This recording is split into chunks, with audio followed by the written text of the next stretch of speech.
que ya están conectados, al señor César Flores de Imbabura, tenemos a Luz Simbaña, María Calle, Pedro Cruz, que siempre nos sigue desde Barcelona, es uno de nuestros seguidores más fieles, cada sábado lo tenemos aquí participando con nosotros. Efren, bienvenido. Tengo Buanerges, también bienvenido, es el nombre que tenemos. Por supuesto, hasta nuestra compañera Bélgica Guaña, que está justamente en este momento luchando por ingresar a Facebook, que ella es la parte técnica del Facebook. Javier Bravo, que ya se presentó, nuestro compañero que hace hoy de moderador y que está desde Manta. Y Daya, que nos hace la presentación desde España también. Tenemos al compañero Cristian Mendoza, que está desde Reino Unido, colabora con nosotros también todos los días, está él metiéndole fuerza al trabajo. Bienvenida Andrea Ucles. Vamos a esperar en unos minutitos más. Nos darán el ok de Facebook y podemos iniciar con el conversatorio. Listo, compañeros, ya estamos. Muy bien. Adelante, Javier. Pues una vez más, haciendo hincapié al pedido inicial, pues es una responsabilidad nuestra, pues hacer un llamado a toda la ciudadanía a ser responsables con las normativas de distanciamiento y el debido uso de las mascarillas. No olviden que estarán protegiendo sus vidas y la de los suyos de esta terrible pandemia del COVID-19. Buenas tardes, buenas noches, compañeros. Soy Javier Bravo desde aquí, desde Manta, Ecuador, y seré parte de este conversatorio junto a mis compañeros y compañeras de la plataforma Enlace Latinoamericano Europeo. Saludamos pues a todos nuestros hermanos de la patria grande que se conectan a este conversatorio de diferentes partes del mundo. Además, agradecemos a todas las páginas de Facebook que se han unido a esta transmisión. Queridos amigos y amigas, como ya viene siendo costumbre, pues continuamos con nuestras charlas virtuales en donde hemos tenido la oportunidad de conversar con destacados ponentes tanto en lo político como en lo social. Dicho esto, vamos a dar inicio a la conferencia con nuestro ponente de hoy, que nos acompaña pues el día de hoy. Al tiempo que les informamos a todos los presentes que los micrófonos permanecerán cerrados, les rogamos mantener las cámaras encendidas y después de la presentación de nuestros ponentes habrá una ronda de preguntas, pues rogándoles levantar la mano en su conexión Zoom para ser anotados. También podremos formular preguntas a través del chat de su conexión Zoom y en los comentarios en Facebook Live. Sin más, vamos a dar paso a nuestra compañera Daya, que desde Madrid, pues desde Valencia. Inglaterra, pues desde Londres, pues nos va a dar la presentación de nuestro invitado de hoy. Adelante, Daya. Buenas noches, buenas tardes, compañeros en Ecuador, en Europa y en cualquier otra parte del mundo que nos están viendo ahora mismo, nos están acompañando desde la plataforma de Zoom y a quienes nos ven a través de Facebook Live también, un abrazo y bienvenidos. Desde el Enlace Latinoamericano Europeo les agradecemos mucho por colaborar con nosotros participando en este conversatorio. Asimismo, también a todo el equipo de trabajo que está haciendo esto posible. Reciba un cordial saludo, compañero José Pedro de la Cruz. Mi nombre es Dayana, vivo en España, en Valencia. Tengo el gusto de presentar a nuestro exponente de hoy con el tema la cosmovisión indígena en la participación política ecuatoriana. Bueno, el compañero José Pedro nació en la comuna Turuco, Eloy Alfaro, provincia de Imbabura. Estudió en el Instituto Superior Luis Ulpiano de la Torre Cotacachi con la especialidad de físico-matemático. Ha realizado cursos de contabilidad, prensa alternativa, desarrollo económico, sindicalismo y movimiento indígena. Asimismo, ha realizado seminarios sobre los derechos humanos. Inició su vida activa desde 1985 como presidente del Consejo Estudiantil del Instituto Superior Luis Ulpiano de la Torre. También fue promotor superior de alfabetización, dirigente de grupos culturales y deportivo, concejal del Cantón Cotacachi, miembro del grupo consultivo de los líderes indígenas latinoamericanos de UNICEF, presidente del Comité del Diseño de los Pueblos Indígenas Integradas, presidente de la Confederación Nacional de Organizaciones Campesinas, Indígenas y Negras, vicepresidente del Parlamento Andino, Oficina Nacional del Ecuador, también asambleísta nacional del Ecuador, miembro de las comisiones de la Asamblea Euro, Latinoamérica, Eurolat. delegado principal del Frente Parlamentario contra el Hambre, Iniciativa América Latina y el Caribe sin Hambre de las Naciones Unidas. Del 2003 a 2017 fue parlamentario andino. Del 2019 al 20 técnico del gobierno provincial de Pichincha y actualmente síndico de la comuna de Loyal Fado, Turuco.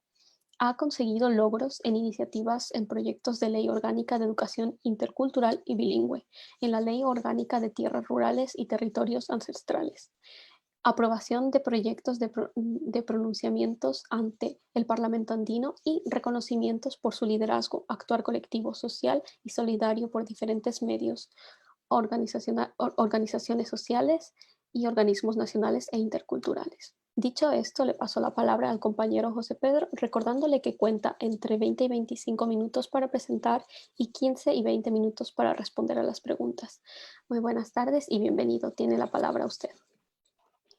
Buenas tardes, muchas gracias. Saludando a todos los compatriotas que están en Ecuador y fuera de nuestro país, allá en Europa. Saludar a todos los amigos, compañeros, mashis que han tenido que migrar por gracias a las políticas neoliberales que nos han aplicado nuestros gobiernos, siempre pensando en acumular riqueza, los ricos acumular más la riqueza, y en ese sentido creo que muchos, no sé si la estadística da que en el año 99, 2000 migraron alrededor de 3 millones de personas, bancaria. Ustedes han mirado la economía del país en los momentos difíciles, y eso es digno de agradecerles a todos los compatriotas que viven fuera del país. Sinayata, tukuy mashikunata, tal vez runa mashikunata pas napaita chayachipani, tukuy ya Europape llankana hukunata, kay Ecuador pe mashikunata tukuyta napaita chayachipani kay ñukaqa kuna kani comuna Turuco llaqtapi, imba Kutakachi, Imbabura llaqtapi. Ñuqa comunapi kawsani, comunapi wacharishkani, y kuna síndico comuna kani, kay nawata presidente comuna kaparkani. Bueno, compañeros, el tema es muy amplio. El tema, al menos desde nuestra cosmovisión como pueblos indígenas, la participación política ha sido muy lejana porque tal vez ya la política local, digamos, tal vez en la política más que todo comunitaria, hemos tenido una amplia participación, digamos, en ser cabildos, ser dirigentes de organizaciones, pero ya en la política, digamos, yo siempre le llamo la gran política, ya ser parte de una lista lista política, creo que ha sido muy difícil la participación de los pueblos indígenas. Ustedes conocen, o muchos van a conocer, que la primera organización indígena en nuestro país nace en 1945, con la Mama Tránsita Maguaña, Mama Dolores Cacuango y otros compañeros, especialmente para abolir el huasipungo, ¿no? Nosotros antes, mucho de nosotros hemos vivido en huasipungos desde la llegada de los españoles.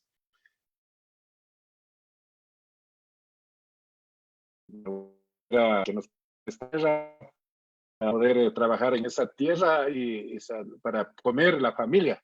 Y luego, por ese pedazo de tierra teníamos que trabajar gratuitamente en la hacienda. Ese era el huasipungo, y también las llanapas, ¿no? Llanaperos. Muchos de nuestros ancestros eran libres, vivían en una comunidad, pero tenían que trabajar en la hacienda para pastar ganado, para pastar ovejas. Esa era la llanapa vuelta, ¿no? Es el huasipungo y llanaperos. Y viendo eso, siempre la rebelión indígena ha existido, ¿no es cierto? Más que todo antes de antes de la independencia de nuestro país hay muchas rebeliones indígenas, entre ellos en mi tierra, Cotacachi. Un 9 de noviembre de 1777 se levanta a los indígenas contra el censo que querían hacer, porque los censos eran simplemente para aplicar más impuestos o para obligar a que nuestros ancestros sean esclavos. Por lo tanto, las mujeres se levantan acá en Cotacachi y luego se amplía hasta Cayambe, hasta Tabacundo, hasta Ibarra, hasta Intac, y tiene que aplacar el ejército de Quito llegando a esta provincia, aplacarle, y con lo cual a muchos de nuestros ancestros el castigo era cortarle el pelo, porque anteriormente los que eran cortados del pelo era un sinónimo de eliminar la identidad, y por lo tanto castigan así. Entonces la lucha siempre ha sido por la igualdad, la equidad, la justicia social contra el racismo. Y eso justamente en 1945 nace la primera organización indígena, la FEI, la Federación Ecuatoriana de Indios, protegida, acompañada con el Partido Comunista, ¿no? Entonces, esta organización, bueno, antes nos decían que los sindicatos eran la vanguardia y las organizaciones indígenas y campesinas éramos la retaguardia en la lucha social, en la lucha de clases. Entonces, desde esa época ya se empieza a exigir la reforma agraria en nuestro país. Y gracias a la Revolución Cubana en 1959 se empieza el gobierno norteamericano pide a los gobiernos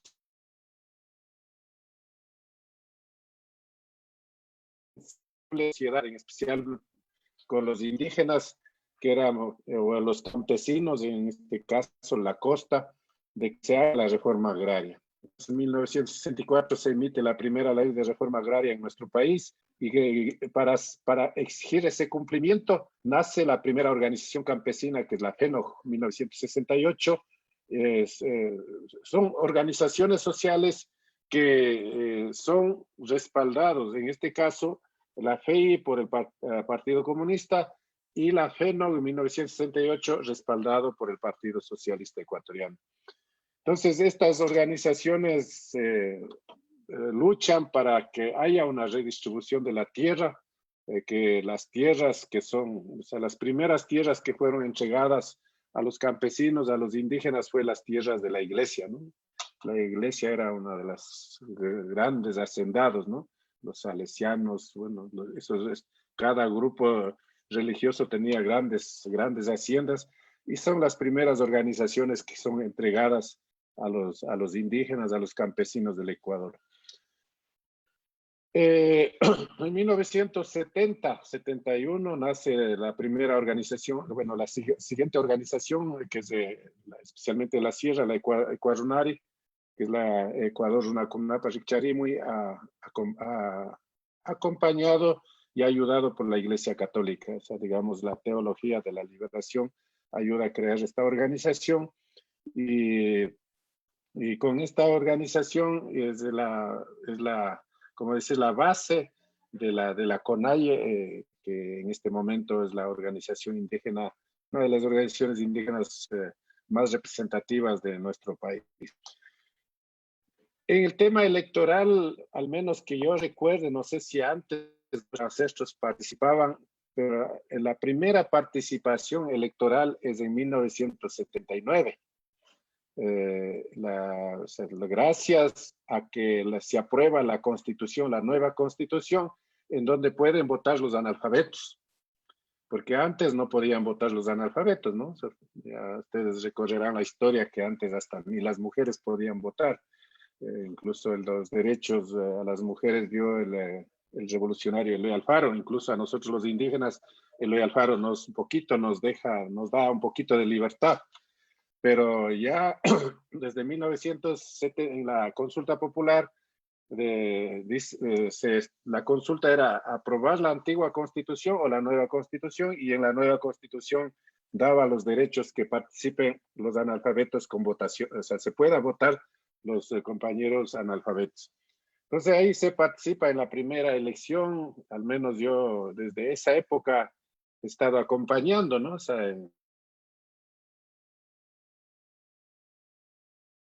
yo tengo la garganta, siempre voy a estar con esta molestia.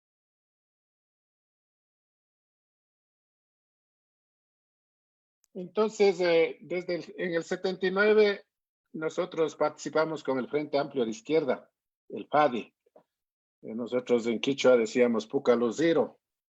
Con esa era la estrella roja, el simbolismo para que nuestros compañeros puedan reconocer el partido, el movimiento en donde podían votar, pues porque eran analfabetos.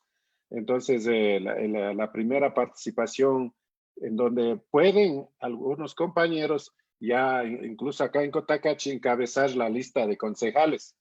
En esa época se elegía concejales y dentro del municipio elegía al presidente del municipio, no es como ahora se eligen los alcaldes directamente.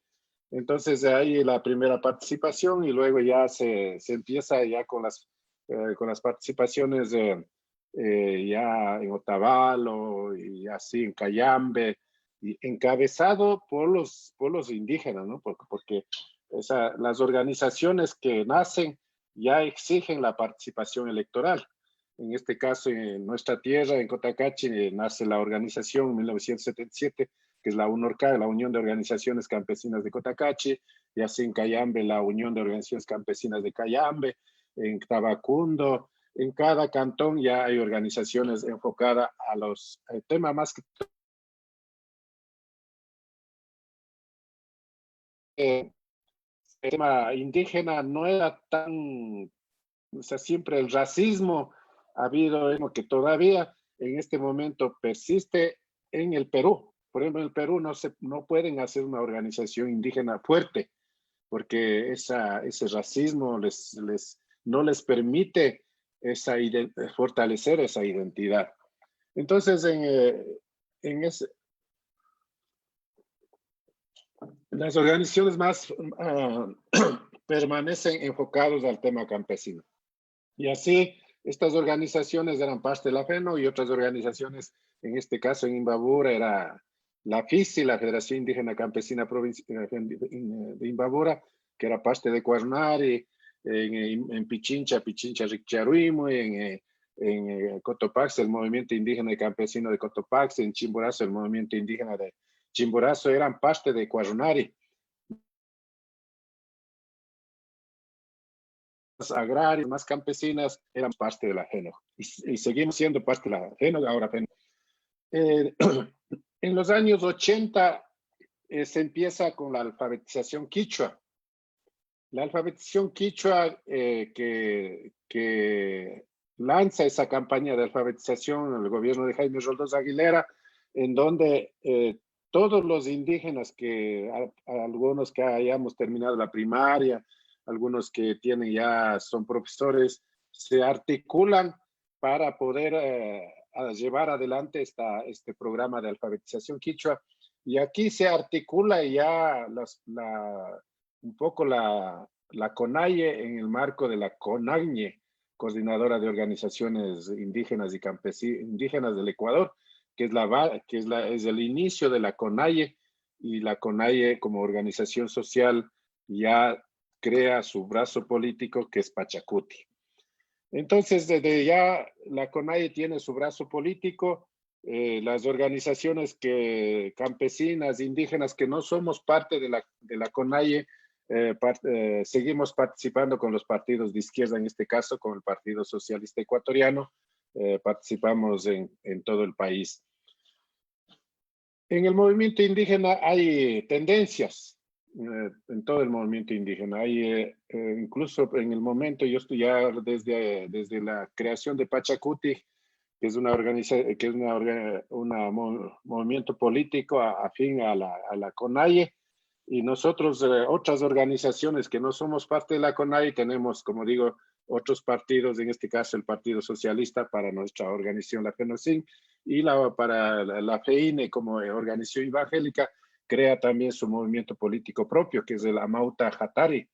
Ese fue el movimiento político que creó la FEINE, el movimiento evangélico, movimiento indígena evangélico, y con la Amauta Hatari participan en todas las elecciones, y este es un poco más fuerte en Chimborazo, digamos, en Cotopaxi. En Imbabura no ha sido muy representativo, ¿no? Entonces, en este marco, en el movimiento indígena hay tres tendencias muy marcadas. No es homogéneo el movimiento indígena. El movimiento indígena siempre ha tenido tendencias. En este momento esto es un poco desde mi visión, no es un tema de análisis, digamos, de algún politólogo, pero desde mi visión hay uno que tiene el tema étnico neoliberal, el otro podría hablarse étnico progresista, y el otro grupo podríamos hablar de étnico popular.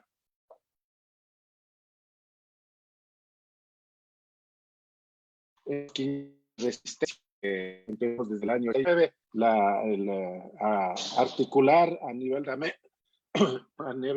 de América Latina, y esta articulación era para luchar contra la celebración de los 500 años que quería hacer España, y nosotros como movimientos indígenas, movimientos sociales, nos organizamos para decir que se llama 500 años de resistencia, y ahí ya se polarizó en dos posiciones. Los indígenas que hablaban de los 500 años no es de los mestizos ni de los negros, es 500 años de resistencia indígena. Y cuando vuelta nosotros como sector popular, sector izquierda, hablábamos de que debe llamarse 500 años de resistencia indígena, negra y popular. Entonces hay dos posiciones que se marcan, no simplemente en el Ecuador, sino que en América Latina se marcan estas dos posiciones, el indígena étnico, más que todo enfocado a lo étnico, y el otro enfocado más a lo étnico y popular. Entonces, desde esta visión se va ya posicionándose claramente, ¿no? Por ejemplo, Bolivia está enfocado más a lo étnico popular, y por lo tanto ya se crea este brazo político, el movimiento al socialismo, que es un movimiento. Bueno, desde ahí hemos estado casi juntos en este proceso con el Mashi Evo Morales, con David Choquehuanca. Hemos participado activamente en los espacios de debate político, de debate organizativo, y Evo Morales sabe mucho del tema de organización social. Y bueno, yo también desde el año 95 como dirigente nacional ya he participado en los eventos internacionales, en los eventos de debate político, de debate organizativo, ¿no? Entonces, esto podríamos decir que ahora se está explicitando en nuestro país, explicitándose estas dos posiciones bien marcadas, ¿no? Una posición que es más étnico, más enfocado al tema de la plurinacionalidad, y la otra posición más de izquierda, más de popular y enfocado más a la interculturalidad. Entonces, estas dos posiciones existen en América Latina, y en ese marco, en Ecuador, bueno, luego del levantamiento de octubre pasado, en donde nosotros, al menos como parte de la Revolución Ciudadana, no simplemente participamos en octubre, sino que en todas las medidas que iba tomando Lenín Moreno, hacíamos marchas, movilizaciones, un poco calentando las calles, como se llama, ¿no? Calentando, y en un momento incluso el compañero Ricardo Patiño dijo en una reunión amplia de que debemos salir a las calles, protestar, porque la persecución desde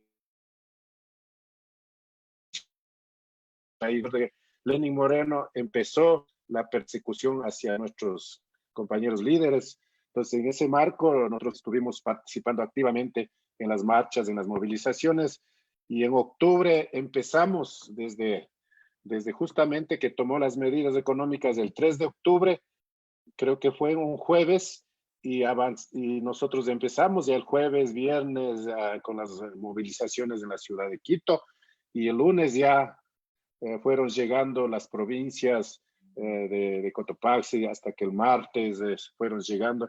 Y luego de esa movilización, bueno, que para nosotros, para los que éramos o somos de la revolución de los indígenas, que pensamos más en una izquierda, más pensamos en un tema más de cambios radicales, fundamentales en el país, nuestra consigna era fuera Moreno, mientras el otro grupo era simplemente bajar el decreto 883, que era la subida de combustibles.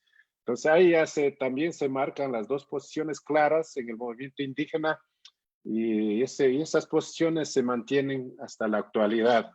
El tema de que, o sea, la posición de ser antineoliberales y antioligárquicos, y otra posición que no, o sea, se hacen el juego a esa posición neoliberal, ¿no? Y bueno, pues en el Ecuador, ya en el debate de candidaturas, bueno, octubre del 2019 nos da mayor imagen, mayor fortaleza a los indígenas, ¿no? Porque es liderado por los indígenas. Bueno, los dirigentes hasta ahora siguen gobernando con Lenín Moreno. Ahí está Diana Tamail, que es Pachacuti, sigue siendo presidenta de la... Están dirigiendo la Dirección de Educación Intercultural Bilingüe, están tenientes políticos, están incluso de embajadores. Entonces, los que están sirviendo a Lenín Moreno siguen cogobernando. Entonces, los que digamos, salvaron a Lenín Moreno en octubre del año pasado, están cogobernando con este gobierno traidor de Lenín Moreno. Y esa posición realmente es una posición muy, para nosotros, un plato de lentejas, todo eso, ¿no? Entonces, ellos salvaron a Lenín Moreno, los dirigentes que asumieron digamos, aprovecharon de esa movilización de bases del movimiento indígena, y se aprovecharon, y ahora son los que supuestamente en la imagen pública son los líderes, pero los que decíamos fuera Moreno, incluso quien habla fue casi agredido por la Unidad Popular. Por lo tanto, mi familia me dijo un poquito que no esté muy al frente, entonces tuve que alejarme un poquito. No estuve, digamos, en las primeras planas, pero los que empezamos la lucha fuimos nosotros. Y eso desde el mes de octubre, creo que la imagen indígena en el país ha sido bien vista, y por lo tanto ya Pachacuti pone su candidato, pero su candidato no es de consenso de todos del movimiento indígena, sino que es no sé cómo ahí ya, eso no puedo ver cómo se manejó el movimiento Pachacuti para nombrar a Yacu Pérez, que es el candidato de Pachacuti. Incluso no escucharon las voces de la CONAIE. Ahí digo, por ejemplo, Pachacuti estaría manejado por lo étnico neoliberal, y la CONAIE estaría manejando por lo étnico progresista. Entonces no hay ese encuentro, y bueno, pues ahí es nombrado Yacu Pérez como candidato.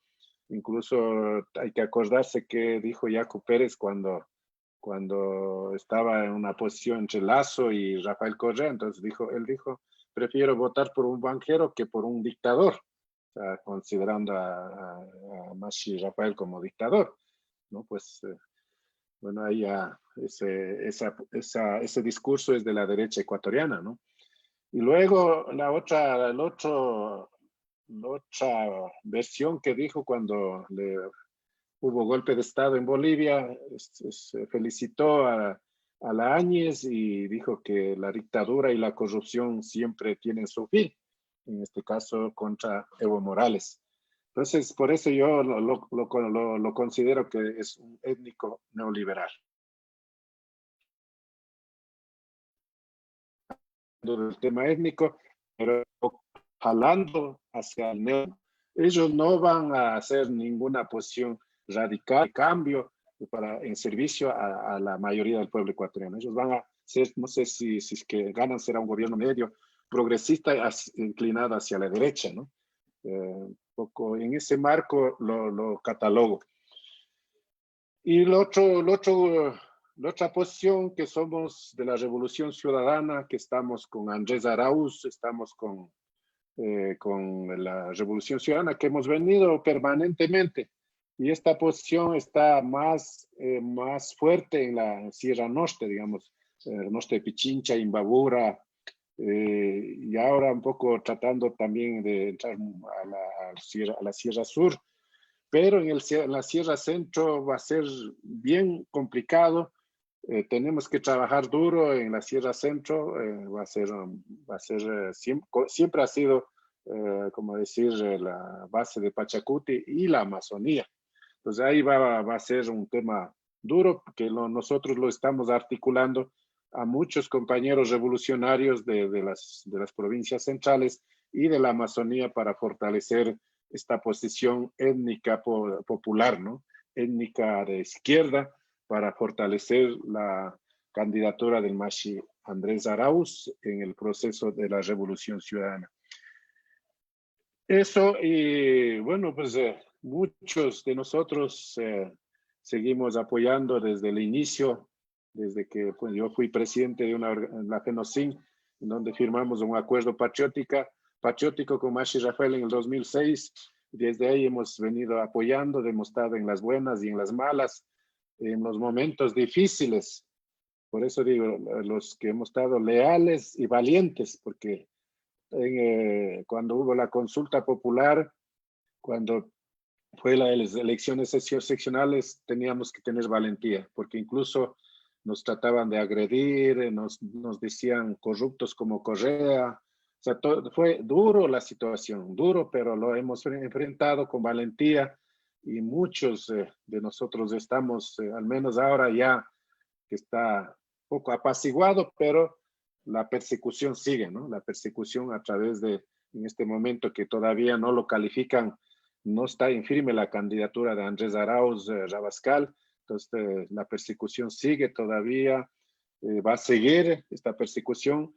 Por lo tanto, el movimiento indígena étnico popular, pensamos que hay que articular la organización indígena para sostener el gobierno de Andrés Arauz. Estamos seguros que vamos a ganar, pero no confiados. Pero, o sea, lo que hay que, como dice Mashi Rafael, hay que trabajar como no tener un solo voto. Así lo estamos trabajando. Estamos, ahora mismo tuvimos una reunión acá en la provincia de Imbabura, la otra fin de semana estuvimos articulando en la Sierra Centro. Yo estoy trabajando en el gobierno provincial. También me toca defender el trabajo, que ahora no hay empleo en nuestro país. Estamos totalmente desprotegidos con la ley humanitaria. Realmente es terrible la ley humanitaria. Reducen el salario, reducen las horas de trabajo. No hay estabilidad. Totalmente es una ley que flexibilizó los derechos laborales. Entonces, en ese marco, la próxima semana vamos a estar en Macas, tratando de articular las provincias amazónicas. Y felizmente hay muchos revolucionarios que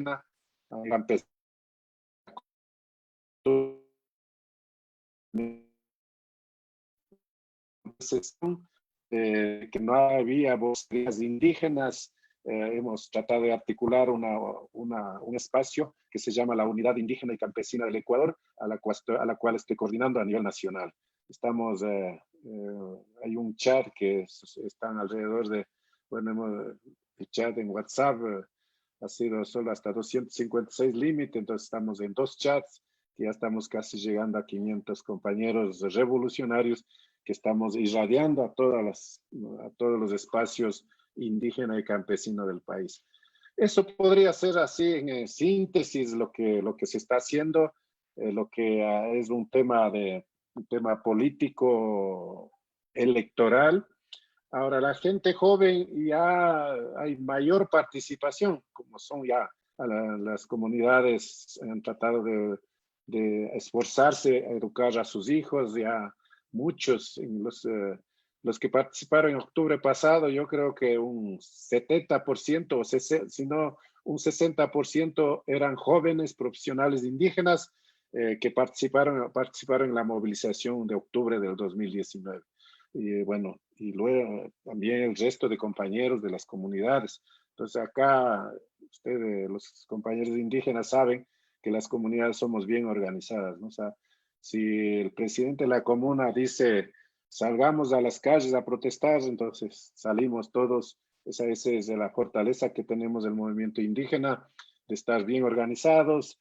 Manejamos el sistema comunitario del agua, el sistema comunitario del riego, manejamos los estadios, o sea, lo que son obras de infraestructura, lo manejamos a nivel comunitario. Felizmente, con la Constitución del 2008, nos da esa garantía de que el sistema comunitario sea también parte del manejo colectivo que lo tenemos en las comunidades. Entonces, esto ayuda a que la organización indígena sea fuerte, ¿no?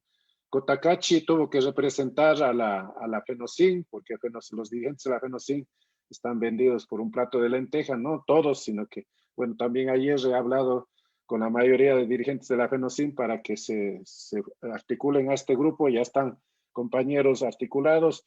Entonces, como 2,000 personas de acá de Cotacachi tuvieron que ir a la toma de Quito el 2019, ¿no? O sea, nosotros al menos hicimos el símil del Inti Raymi, ¿no? O sea, la toma de la plaza, ¿no? O sea, nuestra fuerza es de la toma de la plaza de Cotacachi en el Inti Raymi, y esa copia lo hicieron los compañeros jóvenes, la toma de Quito, con churros, con flautas, con zapateo, se tomaron el Quito.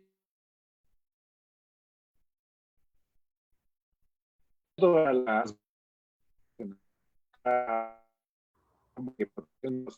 bombas lacrimógenas. Entonces en Quito nuestros compañeros eran las que se enfrentaban los policías a los chapas.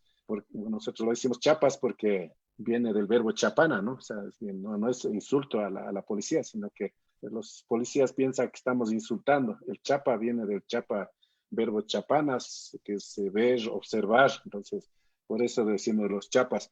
Entonces estaban enfrentando con valentía, como decimos, con ñeque, y bueno, y los jóvenes están muy ardidos con la policía porque vieron la violencia con que actuaron los compañeros.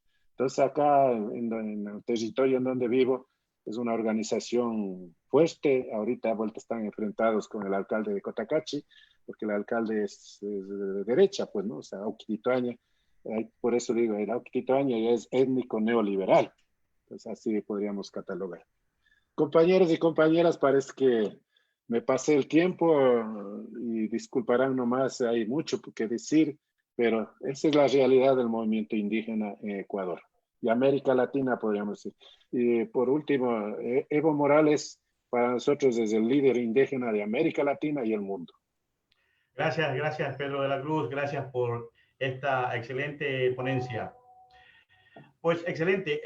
Ahora pues vamos a entrar a la fase de la ronda pues, de preguntas y respuestas referente pues, a nuestro tema de hoy. Y le recordamos a los invitados a este conversatorio que tendrán un tiempo de 30 segundos para hacer la pregunta. Y lo haremos pues, de acuerdo al orden en que han levantado la mano mediante su conexión Zoom y también los compañeros que están en Facebook. Muy bien. Tenemos a Pedro de la Cruz Barce, yo no le alcanzo a leer el completo del apellido. Bueno, a Pedro de la Cruz, tocayo aquí de Pedro de la Cruz. Adelante, démosle en audio, por favor, a Pedro Cruz.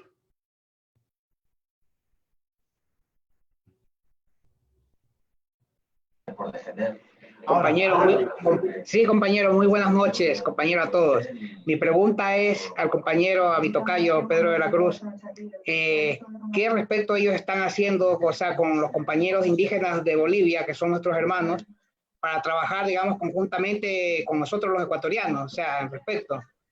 Porque aquí lo que se trata, digamos, es de unirnos y trabajar conjuntamente con ellos, porque conocemos muy bien, digamos, a la derecha cómo es, y al respecto están tratando de no permitir y no dejarnos participar en las elecciones, porque conocemos muy bien la estrategia de Moreno, que sabe que está perdido, porque ya saben que, o sea, triunfó el progresismo, el compañero Evo Morales en Bolivia, y ellos están poniendo de tratar de hacer trabas, o sea, para que nosotros no podamos conseguir el poder en Ecuador.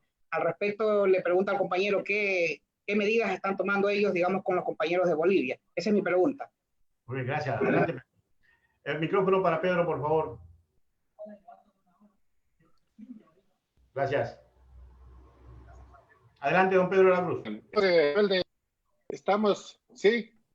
Sí, adelante, adelante. Ya estamos tratando de, los compañeros, el compañero Andrés fue invitado a Bolivia, ¿no? A la posición de Luis Arce, en donde han hecho algunas conversaciones y sabemos que va a haber un encuentro de RUNASUR en Bolivia, creo que es en diciembre, no sé si es el 5 o 6, todavía no estoy tan seguro. Y en Ecuador hemos articulado a nivel de varias organizaciones, entre ellos la PEI, está la coordinadora Eloy Alfaro, coordinadora indígena y campesina. Hemos articulado con Ricardo Ulcuango, que es de la base de la CONAIE, y estamos como UNICE también articulando. Y como dije anteriormente a algunos dirigentes, yo creo que de los 11 dirigentes de la FENOCIN, 6 dirigentes ya han dicho que van a adherirse hacia nuestra tendencia. Entonces con ellos estamos tratando de organizar la venida del Mashi Evo Morales a la República del Ecuador. Sabemos que por seguridad nos han dicho que todavía no anunciemos qué fecha, pero en plena campaña va a estar acá en Ecuador y esperamos reunir alrededor de unas 10 a 20 mil compañeros indígenas y hacer una recepción al compañero Evo Morales. Claro, este tema del COVID nos tiene un poco preocupados, pero las autoridades nos quieren cercarnos. O sea, por ejemplo, en La Tacunga hicimos un encuentro con 200 líderes de todo el país y ahí no nos prestaron ni un local en La Tacunga. Tuvimos que hacer una comunidad alejada, en una calle poniendo carpas. Así tuvimos que hacer este encuentro. Bueno, yo he dicho, nosotros hemos perdido el miedo al COVID, pero lo que nosotros por haber perdido ese miedo no es que no debemos protegernos, tenemos que protegernos, pero o sea, las autoridades nos siguen haciendo tener miedo y esta concentración, no sé si nos permita, pero si no nos permiten, tenemos que hacer una concentración con todas las medidas de seguridad, bioseguridad, ¿no? Entonces, esa es la aspiración que tenemos y está previsto que venga Evo, está previsto que venga David Choquehuanca, está previsto que venga el presidente del Senado, el presidente del Congreso boliviano, en diferentes tiempos, ¿no? Para no estar. Y venir Álvaro García Linera, vuelta el tema académico para que haga encuentro con las universidades. Entonces, esto está trabajándose con los Bolivia no va a dar ejemplo. Ustedes saben que en las encuestas estamos con dientos adelante, pero nosotros esperamos que repliquemos, esperemos que ese es el objetivo, ¿no? Esa es la estrategia, replicar Bolivia, ganar con 25 puntos de diferencia. Sería buenazo que podamos cumplir ese objetivo. No sé si está respondiendo la pregunta. Bien. Muy bien, gracias, Pedro, gracias. Tenemos un saludo de Santiago Barreiro, que nos dice que muchas gracias por la oportunidad. Dice un saludo especial al expositor Pedro de la Cruz. Tenemos también una pregunta de Daya, que leo textualmente lo que pregunta. Dice, ¿qué porcentaje de votantes, en este caso indígenas, cree usted que elegirán al candidato de Correa, teniendo en cuenta que el colectivo indígena se encuentra bastante dividido con respecto a la primera y segunda presidencia de Rafael Correa? Bueno, no sé, el tema étnico siempre es complejo en nuestro país, ¿no? O sea, incluso si hablamos de censo, solamente el 7% dijeron que son indígenas, pero yo no estoy, a mí no me convence. Por ejemplo, solamente en Guayaquil sabemos que existen 400,000 indígenas de Chimborazo. Entonces, tal vez ellos recelo, por protegerse, no dijeron que son indígenas, dijeron que son mestizos. Entonces, en ese marco hay que ver qué porcentaje. Yo creo que, no sé si de ese 7, no hablo de 7%, pero en Guayaquil, la costa, al menos los compañeros están trabajando duro y dice que la mayoría estarían apoyando a Andrés Arauz. Lo que Yacu tendría más fortaleza es en la Amazonía y en el centro del país, pero tenemos que trabajar con las propuestas, ¿no? O sea, para nosotros la propuesta del Mashi Andrés Arauz me parece más coherente, más realizable, de fortalecer el Estado intercultural y plurinacional, de crear el Ministerio para la Soberanía Alimentaria. Lo que se está planteando es que se reactive la Secretaría del Agua para reactivar el tema riego, el tema de, o sea, tecnificar el riego y también el sistema de manejo comunitario del agua. O sea, estos aspectos van a sumar más de pueblos indígenas, más compañeros indígenas, y creo que ahora la gente no vota simplemente que diga el líder, sino que también analizan las propuestas, y de acuerdo a ese análisis yo creo que sí vamos a tener una buena votación. Yo no sé, si es que hablo de porcentaje, podría pecar, mejor espero trabajar y llegar por lo menos tener un 50 o 60% de la votación indígena que vaya a la candidatura de Andrés Arauz, porque en el gobierno, estando en el gobierno de Mashi Rafael, hemos tenido una bajísima votación en el centro del país y en la Amazonía, ¿no? O sea, entonces hay que ver cómo se va trabajando en ese sector. Con esta traición de Lenín Moreno, y también muchos han visto que no, o sea, defender a Lenín Moreno sí les afectó con las bases a la dirigencia, porque yo creo que las bases del movimiento indígena querían que caiga Lenín Moreno, porque ahora lo que hay que es informar a la ciudadanía que esa lucha, los 11 o 12 muertes que tuvimos, más de 1,000 heridos, más de 1,000 detenidos que tuvimos, no sirvió para nada, ¿no? Porque se liberalizó el precio de los combustibles, ahora que está bajo el barril de petróleo, estará bajo el precio de los combustibles, pero cuando suba el petróleo va a subir los combustibles en nuestro país. O sea, para nosotros realmente esa lucha casi no sirvió para nada, porque está liberalizado el precio de los combustibles. Entonces esperamos que poder, ¿no? Yo ya metí la pata de decir 50, aspiramos al 50% de la votación indígena vaya a Andrés Arauz. Gracias, Pedro. Desde el sur del Ecuador, Laura saluda a Pedro de la Cruz. De ahí tenemos otro saludo de Lourdes Pinta, que es una de nuestras seguidoras fieles y madre de nuestro compañero Diego Moya, que también le da un saludo, Pedro. Bien, yo quiero hacerle una pregunta, ¿me permite usted? Con gusto. El Imperio Inca tuvo en sus primeros 100 años, llegó a tener, como dice, una buena administración. Yo he leído, por decir, algo sobre esto, sobre lo que es el Imperio Inca, y a mí en realidad me ha fascinado la forma como tenían administrado prácticamente todo el imperio. Y a la llegada de los españoles, estos muy astutamente aprovecharon toda esa organización para poder montarse el asunto de la conquista, ¿no? Que por cierto les ayudó bastante. Y también los padres de la patria, cuando crearon la república, también se ayudaron de esa mezcla de organización entre españoles y lo que venía, como la estela, pues, de organización que venía arrastrando el imperio inca.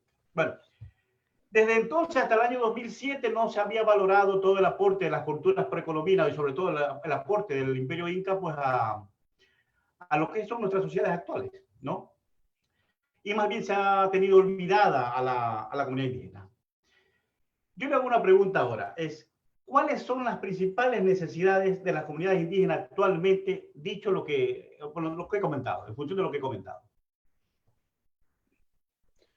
Bueno,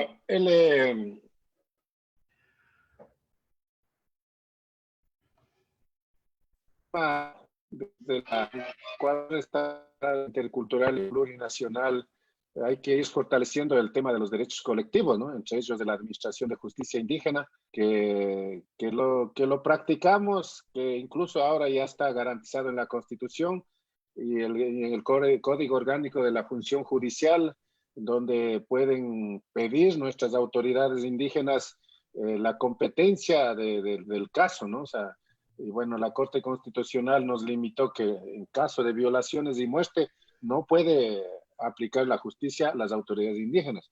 Eso está limitado en la Corte Constitucional. Entonces, el tema es que, o sea, un poco aquí la claridad falta. ¿Quién es la autoridad indígena? Bueno, nosotros al menos en las comunidades lo consideramos el cabildo, pero esto no está normado en la ley de comunas o en la ley de derecho constitucional. Hay que hacer una norma de derecho constitucional. El otro tema es el tema de ver cómo se actúa en las comunidades, cómo se redistribuye el tema de la riqueza, ¿no? Porque las obras, las acciones más están enfocadas a lo urbano y a lo rural hay mucho olvido. Tal vez el tema de las tierras, con este tema de la soberanía alimentaria nos ayudaría muchísimo el tema de la economía social y solidaria para poder vender, que, por ejemplo, para la alimentación escolar, ¿por qué no organizarnos y que el Estado nos compre a la producción rural y campesina? El turismo comunitario, muchas comunidades lo están practicando. El tema de protección del medio ambiente, la siembra del agua que hablamos nosotros, ¿no? O sea, la siembra del agua es reforestar los páramos para que incluso tal vez hacer algunos diques en algunas quebradas para no desperdiciar el agua lluvia, para que eso sabemos que hay experiencia en Loja, en donde cuando hacen diques se han generado nuevos ojos de agua o los anteriores ojos de agua se han reactivado. Entonces, la escasez del agua nos ha afectado muchísimo. Y el tema de la tierra, ¿no? El tema de la tierra para poder garantizar la alimentación y apoyo a las artesanías que también tiene que haber desde el espacio. Entonces, bueno, nosotros nos caracterizamos por ser emprendedores. Usted sabe, a los indígenas nos verán todas las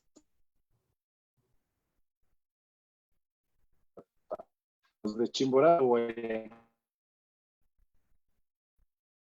en Cebolla, lo verán en Guayaquil, en Babahoyo, le verá en Manta, les verás somos muy emprendedores. Y también a los compañeros, nuestros coterráneos otavaleños, les verán. Alguien decía una vez, solo falta ver en la luna, hasta en el desierto de Sahara, habían visto a un otavaleño hecho cargar sus maletas en llama, yendo con sus artesanías. Entonces, ese emprendimiento nos ha ayudado a que seamos muy, o sea, nuestra identidad también nos ayuda para que vengan turistas a nuestro país, porque nuestras danzas, nuestra comida, nuestras artesanías, entonces eso nos ha ayudado, nuestra música, por lo tanto, eso ha fortalecido la identidad indígena, ¿no? O sea, entonces yo creo que hay que impulsar estos emprendimientos desde el Estado, y eso es lo que nosotros no estamos en ningún momento pidiendo caridad, sino que lo que pedimos es que a esos emprendimientos ayude el Estado y que esa fuerza lo podamos, como siempre, ir aportando al desarrollo nacional. Muy bien, gracias, Pedro. Saludos de Raúl Aucanchala. Dice Achi Chisi Mashikuna, a ver si lo he pronunciado bien. Desde el Gran Guaya saludamos. Vamos adelante, compañeros. Saludos a todos. Bien, continuamos con una pregunta del compañero Santiago Barreiro, que nos pide la palabra. Adelante, Santiago. Muchas gracias a todos. Se me escucha, a veces uno está hablando y no se le escucha nada. Sí, adelante, se le escucha bien. Gracias. Sí, le escucho.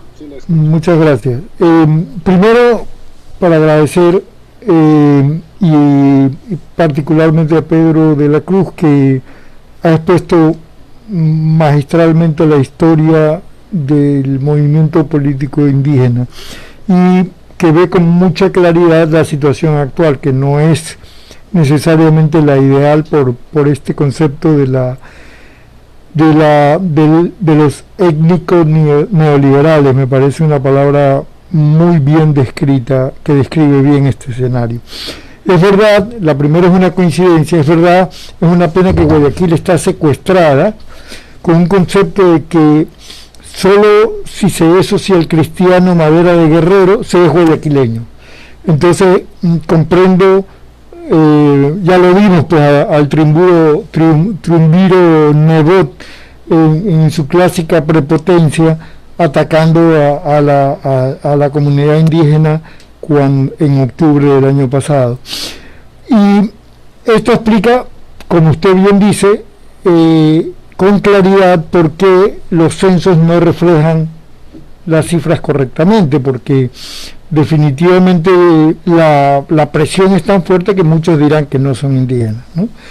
Eso coincide, es una verdad muy fuerte. Y la segunda sí es una pregunta. Habló de la fortaleza de la respuesta del liderazgo, a que al liderazgo hacen las bases. Yo me pregunto, ¿no es contraproducente cuando se tiene entre los líderes estos llamados étnicos neoliberales, y no será un mejor trabajo el buscar que las bases individualmente sean gente con criterio, con decisión propia, con la capacidad de decir, no voy a nombrar a algunos, pero conocemos a toda la gente que se ha entregado a Lazo, a Nebot, a Lenín Moreno, a todos, ¿no? Pero irrelevante el nombre, pero agarrar y decir, no, yo no creo en lo que esta persona está diciendo, yo tengo mi propio criterio, que es un criterio que tiene que nacer de las bases, y ese criterio es el criterio que permita que ellos tomen decisiones sin estos liderazgos comprometidos con el dinero, porque esa es la verdad en blanco y negro, ¿no? Entonces, ¿no será mejor presionar hablo educando y en el pensamiento crítico y no en el seguir el liderazgo ciegamente? Una pregunta, ¿no? Gracias. Bueno, sí es un tema que hay que analizar. De hecho, ustedes conocen que no se explicita públicamente, pero con el liderazgo de la CONAIE y el liderazgo de Pachacuti, eso está quebrado. O sea, no es que los de la CONAIE están contentos con la candidatura de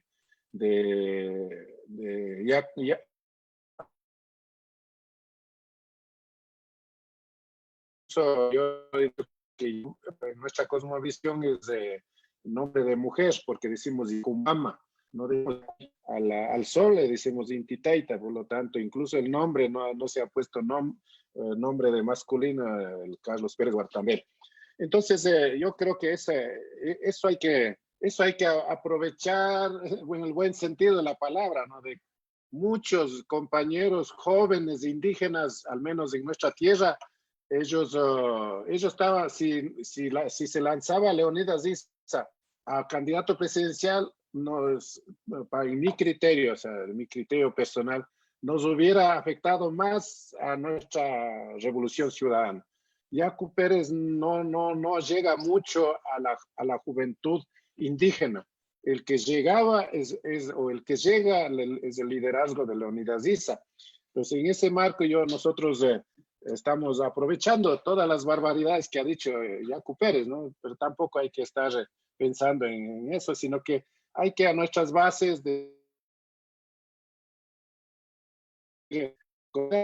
¿por qué esa posición?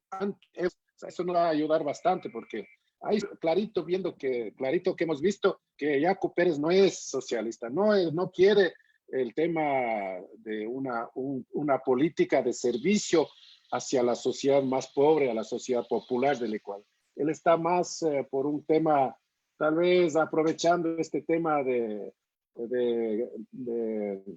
ambiental, la defensa del agua. Claro, es un tema muy complejo este debate entre el agua y la minería. Yo mismo, yo soy muy, entre el agua y la minería, yo prefiero el agua, pues dejar agua para mis hijos, para mis nietos. Y yo no he estado a favor nunca de la minería. Entonces, en ese marco, tal vez él aprovechó este tema en este caso, un tema ambiental, ¿no? Pero aquí, al menos desde nuestro análisis, estamos entre una posición de neoliberal, de radicalización del proyecto de Lenín Moreno. Entonces, la radicalización de privatizaciones, todo eso vendría si es que en este caso que están los tres digamos, según las encuestas, Arauz, Lasso y Yaku, yo creo que no va a hacer una política, él va a continuar con la política de Lenín Moreno. Y eso nos preocupa bastante. Y por eso el tema, la juventud, si hablo de la juventud indígena, es muy analítico, o sea, no es que ciegamente siga un líder. En los momentos difíciles nos unimos, pero en los momentos que ya son temas políticos de análisis de quién hace buenas propuestas, ya la juventud indígena al menos es ya, ¿por qué no decir unos 60-70% ya son, o por lo menos terminado la secundaria, o muchos terminados la universidad, entonces ya hacen un análisis más, pero cuando les afecta el tema étnico, todos nos unimos para defender, y en ese marco yo creo que no se sigue ciegamente a un líder. Gracias, muy amable. Bueno, continuamos con otra pregunta que esta vez nos llega desde Imbabura, de parte de César Flores, que pide que leamos textualmente lo siguiente. Buenas tardes, mi pregunta. La política implementada por Moreno, basado en corrupción, repartos en todos los niveles de gobierno, han hecho que la política sea vista por los más jóvenes como un ejercicio decepcionante. ¿Qué hacer para recuperar la confianza de los más jóvenes para que se involucren en desarrollar una política sana? Señor Cruz. Bueno, César es mi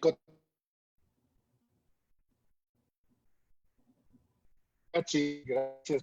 Yo en esto al menos hay que diferenciar entre política y politiquería. O sea, si se habla de política, ustedes saben, los que han leído, es el arte de servir, es el arte de gobernar. Entonces, esa es la política. O sea, como dice Mujica, la política no es para enriquecerse, la política es para servir. Y eso tenemos que practicar, ¿sabes? No pensando en cómo voy a enriquecerme. Lamentablemente, muchos políticos o muchos politiqueros han aprovechado de la política y eso ha decepcionado a mucha gente, de decir, incluso los mismos políticos han dicho, los que están gobernando han dicho, yo no soy político.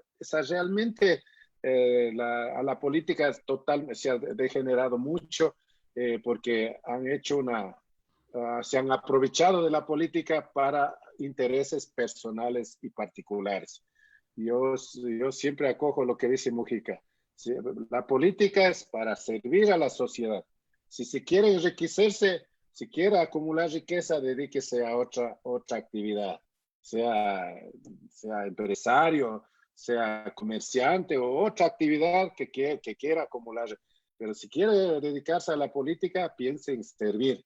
Y César me conoce mucho, yo he tratado de aplicar eso, lo que dice Mujica, de que, bueno, pues incluso si yo he estado desde el 2008, estuve de asambleísta constituyente, luego estuve de asambleísta nacional, luego estuve de parlamentario andino y presidente del Parlamento andino. Incluso a nivel indígena, cuando uno se gana un poquito más el sueldo, o sea, el sueldo de ser asambleísta, todo eso es más que suficiente para vivir dignamente y para contribuir de repente a nosotros mismos, nos han hecho compadres. En compadres, no sé, en cada compadrazgo se gasta por lo menos, no menos de $1000. Y de repente nos piden trofeo, nos piden, no, o sea, entonces, lo que no, al menos nosotros de lo que hemos ganado, hemos tratado también de redistribuir hacia a la comunidad. Y ahí en ese marco, al menos nosotros no somos, hemos estado en tema político pensando en servir. Y por lo tanto, eso hay que enseñar a la juventud decir que la política no es para enriquecerse, sino que la política es para servir a su comunidad. Y eso esperemos que los nuevos políticos no nos decepcionen.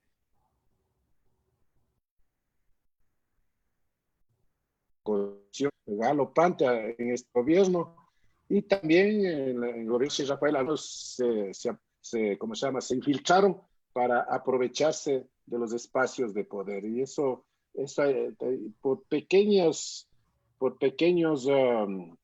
personajes, toda la política ha sido mal vista, especialmente por la ciudadanía joven. Pero ya si es que hablamos del gobierno de la década ganada, realmente es una persecución. O sea, con el tema de corrupción nos han tratado de deslegitimar el proyecto político de la Revolución Ciudadana, que ha sido uno de los proyectos, al menos que yo recuerde, yo nací en el año 62, que yo recuerde, ha sido una de las políticas más mejores aplicadas en nuestro país. Ustedes ven las carreteras, las escuelas del milenio, ven los proyectos multipropósitos. Ustedes, al menos los de la costa, se acordarán que cada invierno había inundaciones. Ahora no se escucha esos temas. Los apagones, los jóvenes no se acuerdan de los apagones de la hora sexto. Entonces, la hora sexta era cuando era las 5 de la mañana y era las 6 para aprovechar supuestamente la claridad del día, porque no había energía eléctrica. O sea, había apagones. Todo eso tenemos que acordar, que en los 10 años, pues el tema de la matriz energética, la energía, que es la energía hidroeléctrica, la más barata, ha sido potenciada en nuestro país. Todo eso hemos avanzado. Hay mucho para hacer, hay que hacer bastante, y esperamos y aspiramos en el Mashi Andrés Arauz que dé la continuidad. Y como dice Mashi Rafael, hay que reinstitucionalizar el Estado. El Estado está destruido, desbaratado, se ha violentado las normas constitucionales, las normas legales, y esa gente que violentaron las normas legales y constitucionales tendrán que responder a la justicia, ¿no? Ok, gracias Pedro. Continuamos con otra pregunta más de Vanessa Tixe desde España. ¿Usted cree que la intención de voto después de lo que pasó en el pasado octubre concientizó a los votantes indecisos? Recordemos que los ecuatorianos no tenemos mucha memoria y solemos olvidar acontecimientos importantes muy rápido. Sí, octubre yo creo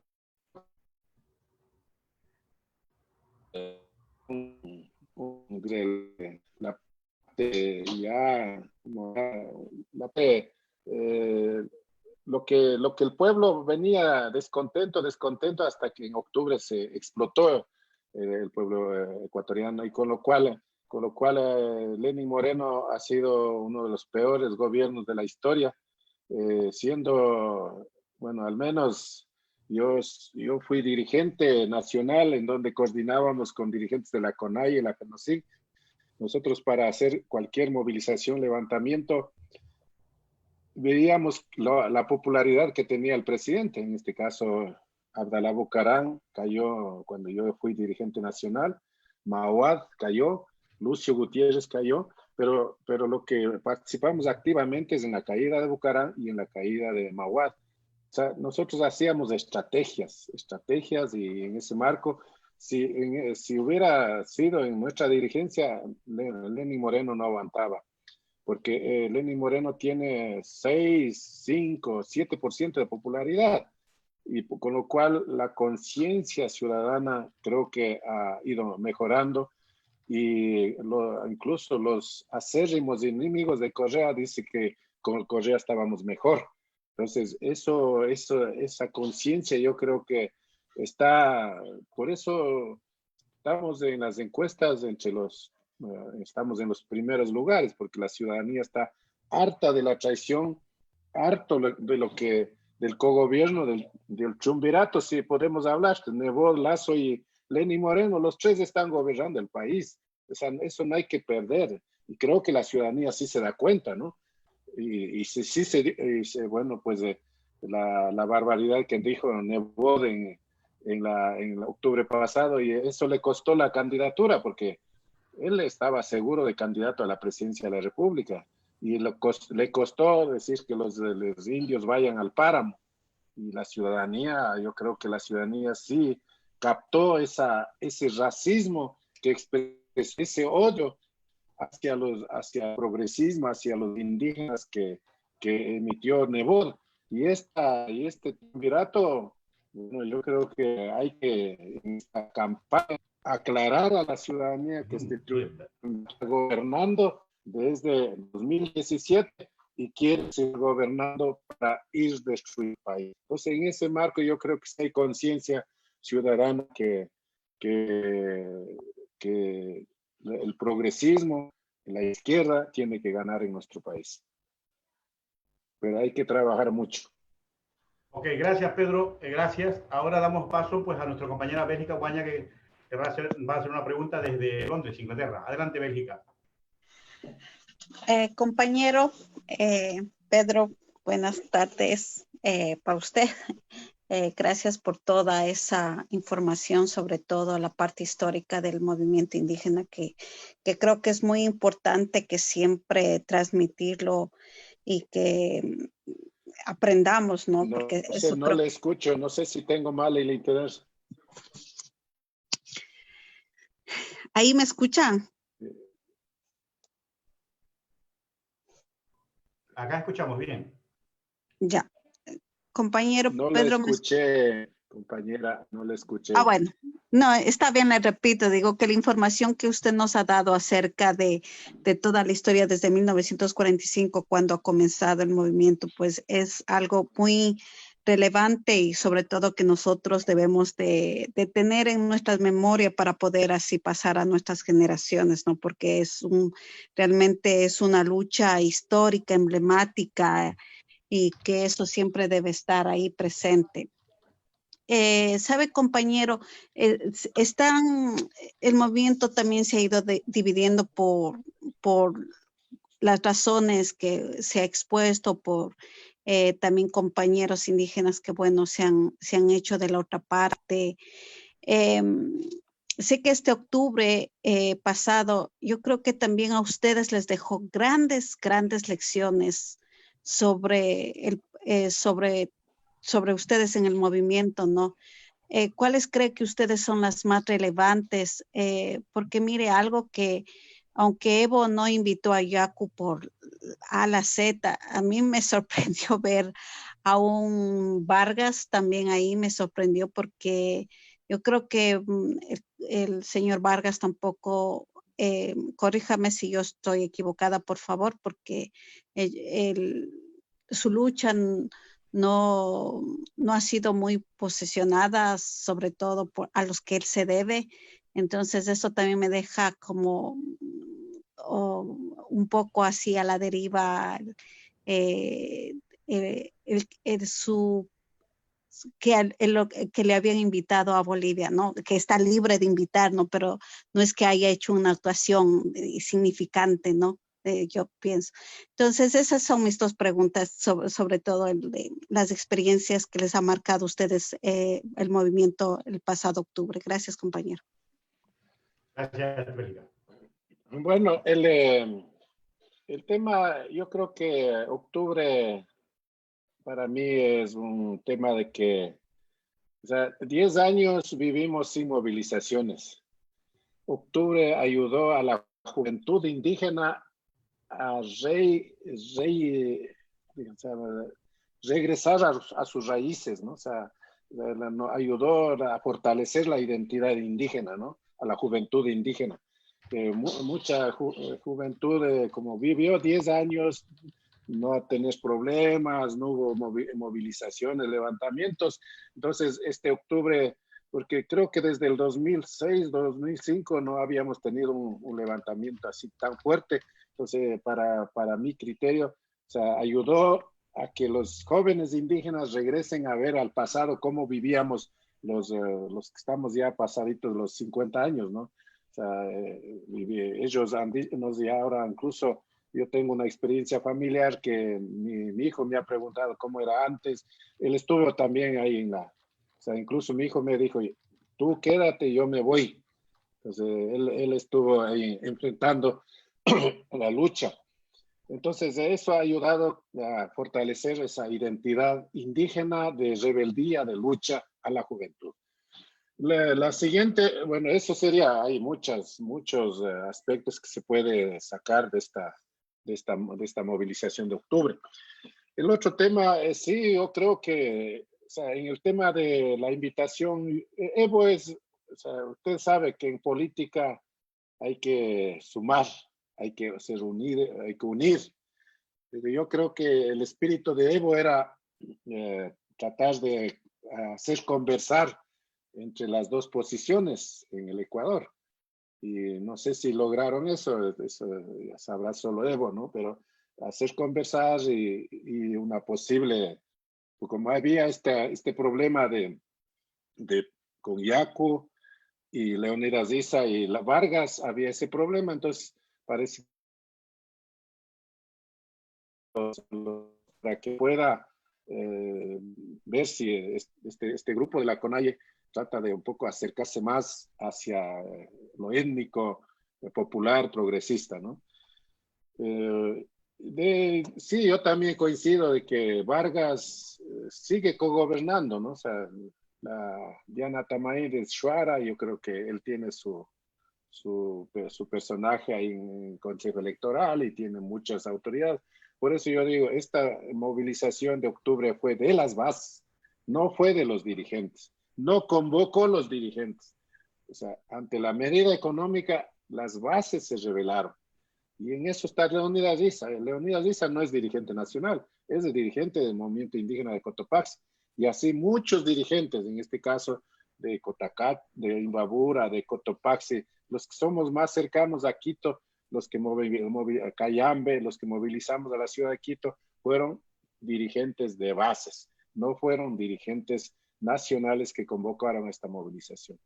El odio a Correa, los dirigentes de la CONAIE también han tratado de estar protegiéndole al gobierno de Lenín Moreno, por eso no cayó Moreno, pues un día más, al 14 caía Lenín Moreno, caía, porque Quito, el domingo negociaron, el lunes se levantaba Quito y yo creo que el lunes en la tarde, yo creo que ya era chao Lenín Moreno. Pero apuraron a negociar, entre ellos Salvador Quispe, entre ellos me supongo Luz Restibán, estaban articulando para que negocien rápido. Como dijo este señor analista económico, no recuerdo ahorita el nombre, dijo que no querían dar papaya a Correa, porque que caiga, si cae Lenín Moreno era darle papaya a Rafael Correa. Eso dijo el analista económico, que ahorita no recuerdo el nombre. Entonces son temas que hay que ver en contexto de cómo son las circunstancias, y creo que Evo siempre será unitario y él ahora, al menos en este momento, él es líder de indígena, entonces tratará de acercar a los indígenas que tenemos, que hay varias tendencias, ¿no? Pero yo creo que con los indígenas neoliberales no creo que va a conversar, ¿no? En este caso, los que están poniéndole poncho a Lazo, los que están, yo creo que jamás va a conversar con Yacu Pérez, que estaba contento con el golpe de Estado. Entonces, pero ya con los indígenas que somos progresistas y que somos populares, creo que va a tratar de acercar, ¿no? Pero en este momento electoral ya son las bases que tenemos que decidir. O sea, apoyar a un proyecto revolucionario, a un proyecto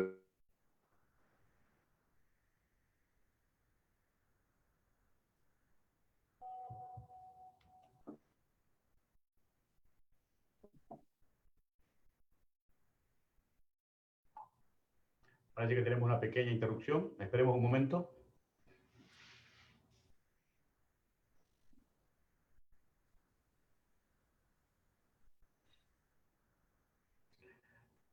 Sí, don Pedro, Tengo continúe. problema con mi Sí, sí, ya lo vemos. internet.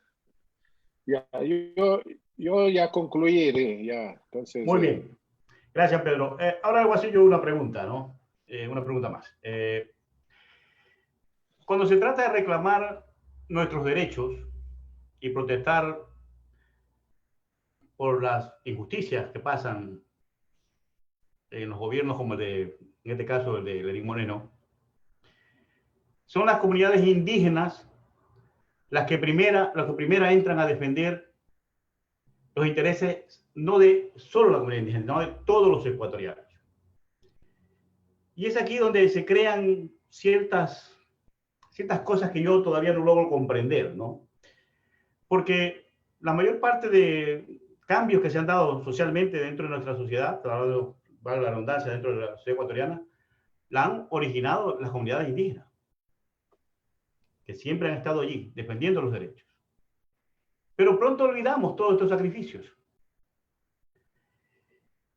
Y es a veces un poco dramático ver estas cosas, ¿no? Porque solamente apoyamos y aplaudimos a la comunidad indígena cuando nos defienden en las protestas, pero después ya lo olvidamos.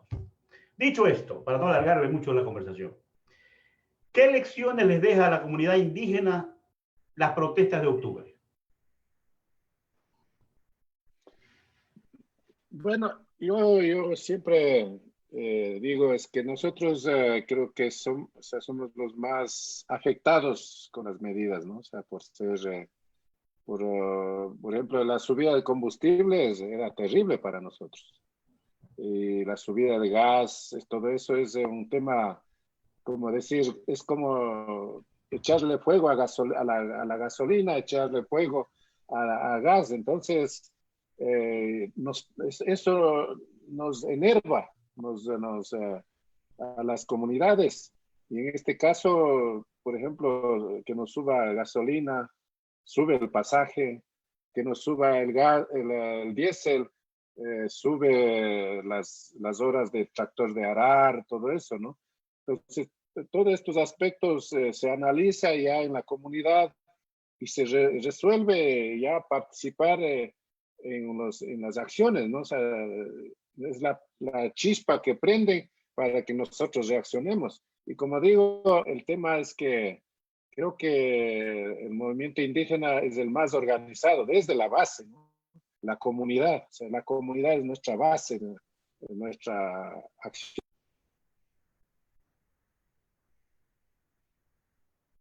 Que sea para solidarizarnos en casas nuevas, sea para solidarizarnos en matrimonios, o sea, siempre estamos juntos.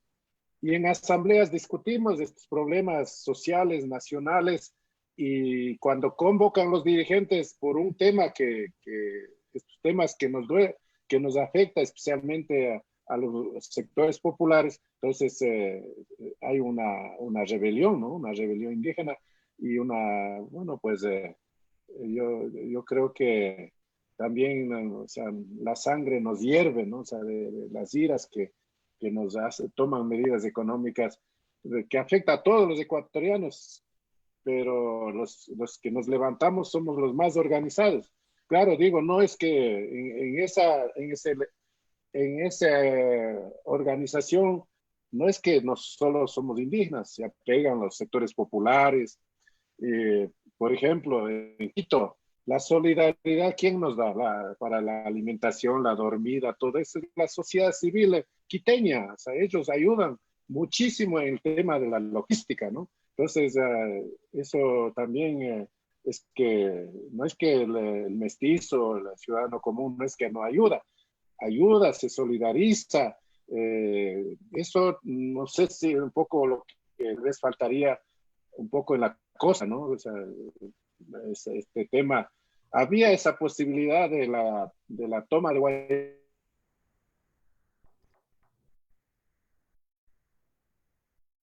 Hizo bien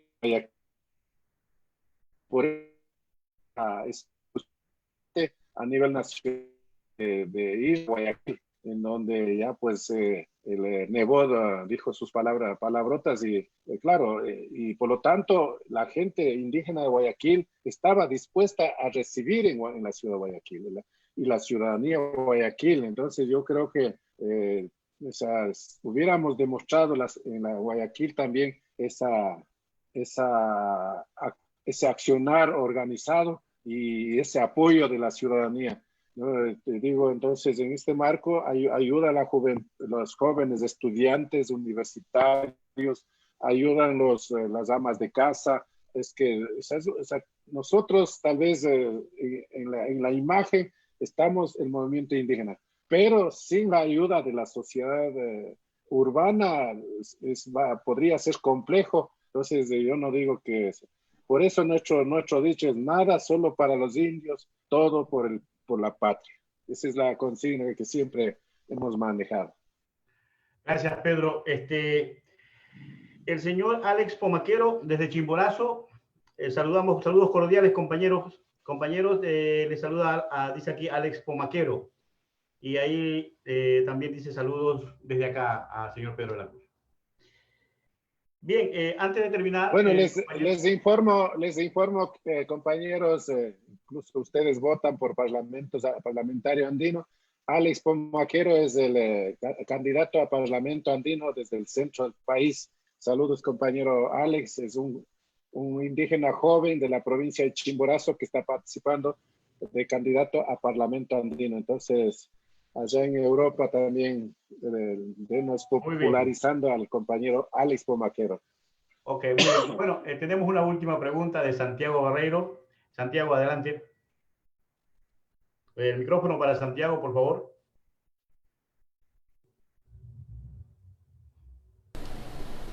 Ya, muchas gracias. Más que una pregunta, quizás hubiera sido una bonita o una coherente estrategia unir a Manabí, porque Manabí sí es muy agradecido del progresismo. Y quizás, obviamente Guayaquil, no Guayaquil, porque Guayaquil no es enemigo de los indígenas, pero sí este socialcristianismo, este Madera de Guerrero que nos tiene secuestrados, pero Manabí tiene un maravilloso, yo estoy impresionado de la cantidad de apoyo que tienen, de lo positivo que es, y quizás en futuras acciones como las que vienen ahora, porque indudablemente se mantiene la situación. Manabí yo estoy seguro que van a tener un gran apoyo todos los movimientos con las comunidades de Manabí. Solo eso como un apoyo al tema, diciendo quizás Guayaquil obviamente es una ciudad importante, pero Manabí tiene, Manta, Puerto Viejo, tiene un apoyo al progresismo realmente valioso. Así, invitando a que pensemos en eso cuando actuamos, ¿no? Manabí nos quiere el cambio, vivió el cambio, se benefició del cambio, se benefició de la solidaridad del país, y creo que es un bastión de apoyo progresista. Eso era todo. Gracias. Gracias, Santiago. Bueno, una última... Yo creo que Manabí es no sé si yo quería decir que Manabí es una provincia sumamente importante, y creo que Manabí todavía también tiene comunas, entonces también hay una organización ancestral comunitaria, y eso ha ayudado también a que este tema del progresismo sea fuerte. Y el trabajo de los 10 años de la Revolución Ciudadana, ¿no? O sea, incluso Manabí, antes de la Revolución Ciudadana, siempre votaba por los socialcristianos, todo esto, pero con lo que se demostró, o sea, Manabí era una provincia abandonada. La Revolución Ciudadana hizo mucha obra, mucho trabajo en la provincia de Manabí, muchas obras que eran esperadas 40, 50 años, y creo que eso también ayudó. Y en el tema del terremoto, la solidaridad, el trabajo que hizo los gobernantes, Machi Rafael, Jorge se les olvida. Pero el pueblo es sabio, el pueblo siempre recuerda las buenas acciones y eso creo que retribuye la provincia de Manabí. Y creo que Guayas también, yo creo que ya con la salida de Nebot, sea también bastión, creo que va a ser bastión de la Revolución Ciudadana como la provincia de Manabí. Y bueno, pues esperamos que todas las provincias sean progresistas y todas las provincias puedan ir sumándose a este proyecto de cambio, de recuperación. Nosotros siempre hablamos de recuperar la patria. Gracias, Pedro. Un mensaje final, Pedro, que ya vamos a cerrar.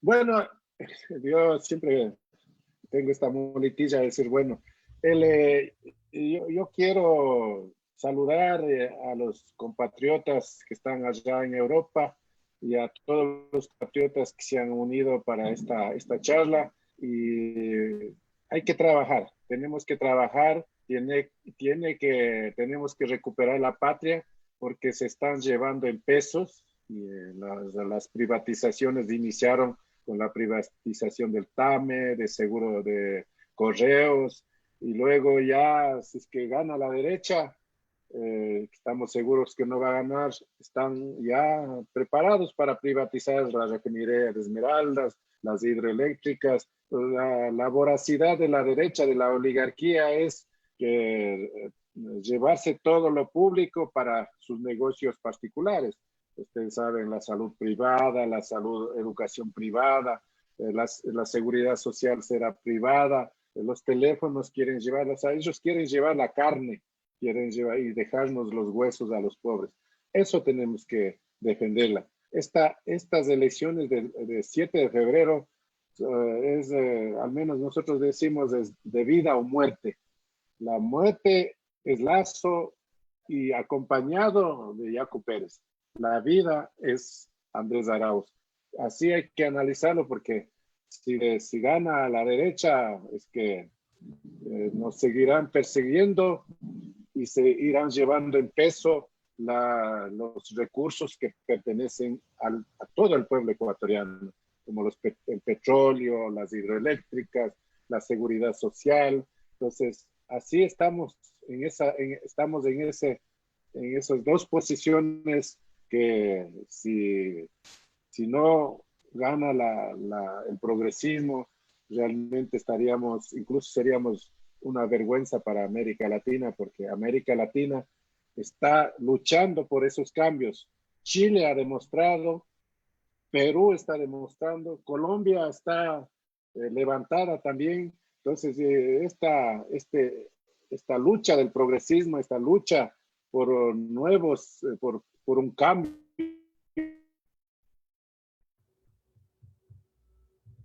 era ejemplarismo como Chile, ¿no? Chile era el ejemplo de neoliberalismo, el ejemplo de temas privados, mientras la brecha entre pobres y ricos iba ampliándose más y más. Entonces, estos temas, yo creo que la corriente desde el sur está hacia el norte y también desde el norte hacia el sur con México, de AMLO y de Argentina, de Fernández, ahora de Bolivia, de Evo Morales, y esto creo que va a ir de los dos lados el aire progresista en América Latina. Por lo tanto, sigamos multiplicando estas opiniones y sigamos trabajando para que podamos decir que Ecuador el 7 de febrero ganó en una sola vuelta el progresismo, Arauz y Rabascal.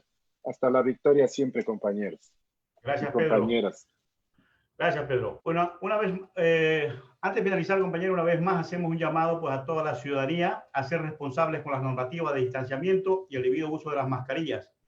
No olviden que estarán protegiendo sus vidas y la de los suyos de esta terrible pandemia del COVID-19. Y para finalizar, como digo, esta conferencia le voy a dar paso a la compañera Tania Delgado desde Nuremberg, Alemania, no sin antes darles las gracias por su asistencia a este conversatorio. Soy Javier Bravo y me despido desde aquí, desde Manta, Ecuador. Hasta la próxima. Adelante, Tania. Muy buenas noches a todos. Gracias, Javier, por pasarme la palabra. Como dijo Javier, mi nombre es Tania Delgado y estoy hablando desde Alemania. Primero, muchísimas gracias a Pedro, te agradecemos mucho por esta interesantísima y sobre todo muy ilustrativa charla que nos has dado. Muchas gracias a todos los asistentes por su presencia en este conversatorio. Les invitamos a todos a seguirnos en las redes sociales del Enlace Latinoamericano Europeo versión Ecuador para que puedan unirse a todas nuestras actividades. Compartan en Facebook esta conversación tan ilustrativa e interesante. Nos ha llenado de muchos nuevos conocimientos sobre la visión, la cosmovisión indígena. Les informamos que para el 28 de noviembre tendremos una conferencia con Piedad Córdoba, es asambleísta de Colombia, y Pedro Restrepo, también colombiano, residente en Ecuador y padre de los hermanos Restrepo. Hablarán, por supuesto, sobre los derechos humanos. Muchas gracias a todos y hasta el próximo conversatorio. Buenas noches en Europa. Buenas noches a todos.